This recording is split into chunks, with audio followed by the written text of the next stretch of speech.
is off to the business report with Joel Crossgill.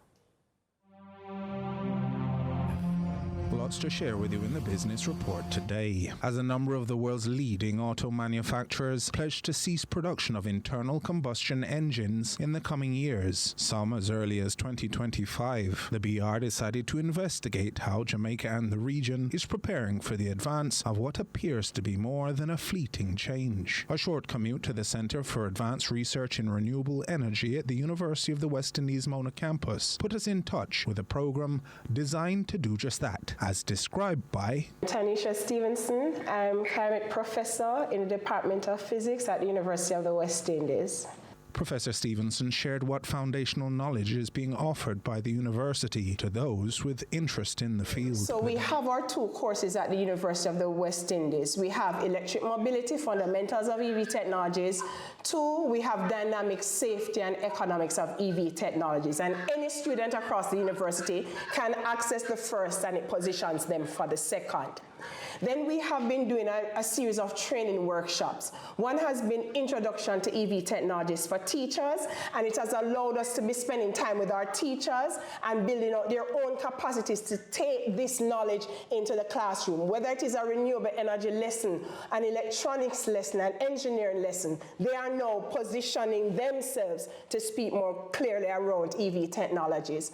What I would say the beauty of this training program is, it is allowing persons to look at different parts of what we call the ecosystem of electric vehicles. So whether you're looking at the economic considerations and the cost savings that can be realized through EVs, or you're looking at fleet management and some of the considerations that companies who may want to transition in part or fully should be considering, or what any student needs to understand about the basic EV architecture to be able to understand, all right, so which one of these technologies may suit my needs.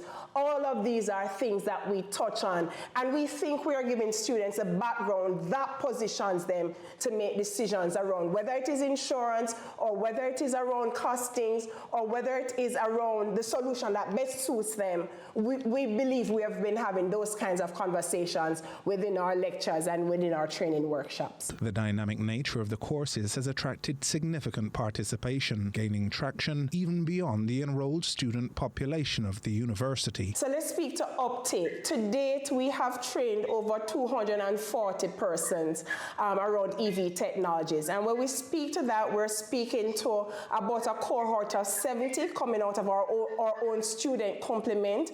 But we have also, through workshops that we have had in Jamaica with our teachers, and also with companies who are interested in fleet management, as well as workshops that we have had in St. Lucia, in Belize, in Grenada, we will have in Grenada, across all of these workshops, as well as online courses for self-paced learning, we have trained over 240 persons.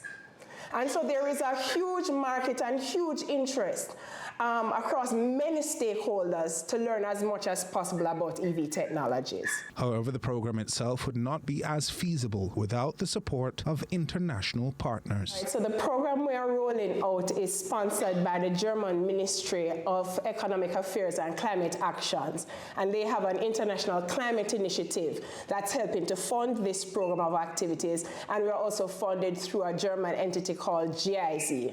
So these are the international funders that have been supporting us. Locally, a diverse list of prominent entities, businesses and organizations, including Jamaica Public Service JPS, continue to play a vital part in powering the capacities of the program. And the Jamaica Public Service Foundation, they have been crucial partners in the rollout of our programs. We have been engaging with persons such as the ATL Automotive Group, who have been dealing with tropical mobility, tropical renewables.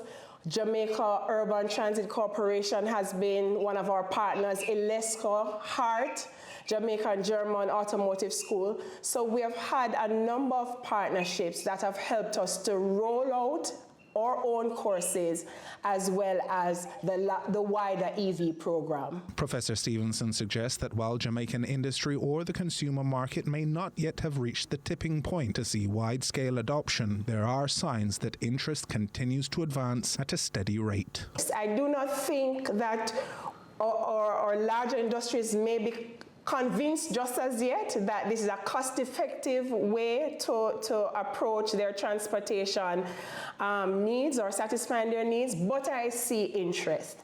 And as we have workshops, for example, around EV economics and fleet management, and we see partners such as the Jamaica Defence Force coming in, we see our Planning Institute of Jamaica, or we see some of the companies that are on the ground just trying to come in and understand EVs to be better able to make that decision. We see that growing interest.